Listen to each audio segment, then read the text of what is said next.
You know, on a scale of like 1 to 10, I look like a good 3 right now. And hey, we're not in the negative, so I'm good.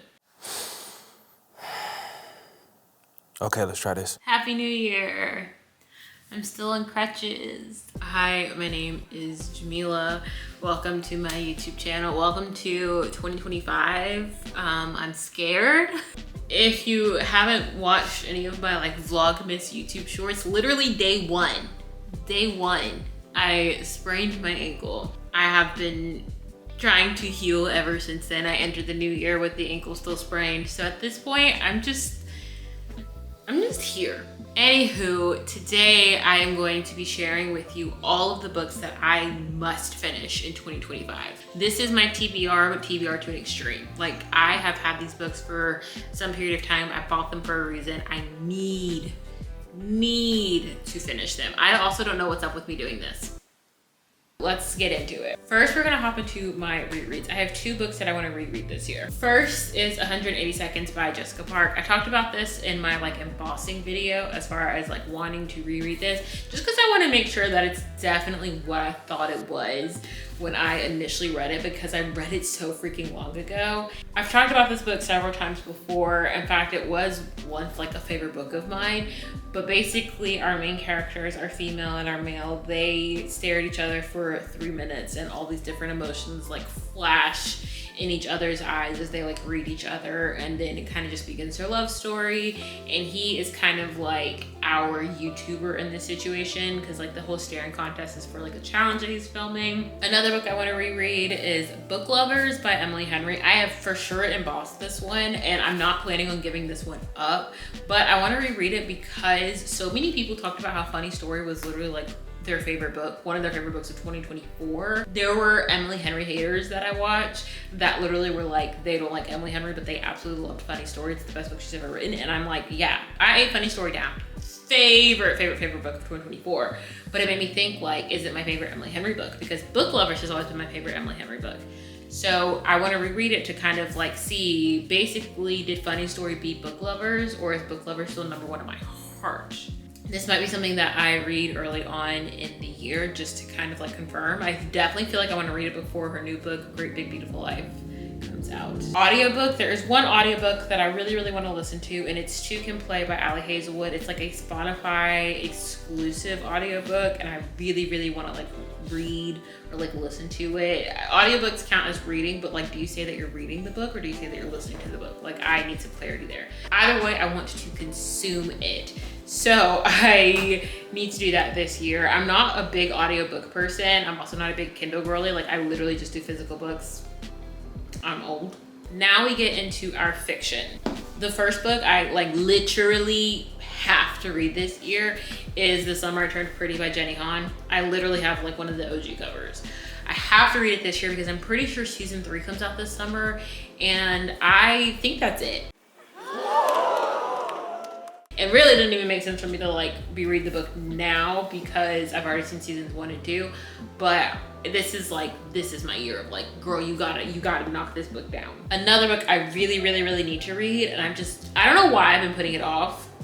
I think it's because of the hype surrounding it, but it's Before I Let Go by Kennedy Ryan. I need to read this for this thing that I have happening later in the year. That's all I'm gonna say. But I wanna read it. I think I'm gonna absolutely love it. I know part of why I am very like, about reading it and just putting it off is because it is like 2 divorced people, or like it's a divorced couple and they're co-parenting their 2 children, and that in and of itself hits like a shot to the heart close to home. But I need to read it this year because I believe that Kennedy Ryan is going to be like an autobi author for me, but I wouldn't know that if I didn't read her books. And like I said, I have something coming up at the end of the year that requires me reading at least this book. Then, because I'm nosy and I want to understand the mixed reviews, especially as people did the reading wrap-ups, I have to read Powerless this year. Gotta read it. I'm pretty sure there's a 3rd one. Don't know when the 3rd one comes out, but I really want to read Powerless. And I know for a fact I'm gonna read Powerless because I am starting a student-led book club this year at the school that I work at. since I work in the library, if you didn't already know that. One of the books that we are going to be reading as a book club is Powerless. So I know I'm going to read it this year. I just needed to share with you for accountability purposes that I gotta get this book done. And I'm excited to read it with others because of the mixed reviews that I've seen via social media about this one. And then the last fiction book I really have to read this year, and it's so random, but it's Red Hats by Damon Wayans. The Damon Wayans. I have this, and the only reason I got it is because Damon Wayans wrote it, and I'm so genuinely curious as far as just his writing style and everything. Now for our nonfiction books. I really need to read this. The Age of Magical Overthinking by Amanda Montell. I want to fix my overthinking. I need to change some of my thought patterns, and I don't know if this will help with that or not, but I just feel like I will come out of it a better person. Another book that I have to finish this year, which I totally will because it's actually a book club book, it is The Body Keeps the Score. We are reading this right now for book club, so I know I'm gonna get it done this year. Actually, that's it. Adult Children of Emotionally Immature Parents. I need to read this for my sake, and this might sound very sad, but for my child's sake, even though my child is a dog. And it's so weird how obviously being a parent to a dog is different from being a parent to a human, but at the same time, a puppy is like a child. And as I've been speaking of, what's your plan?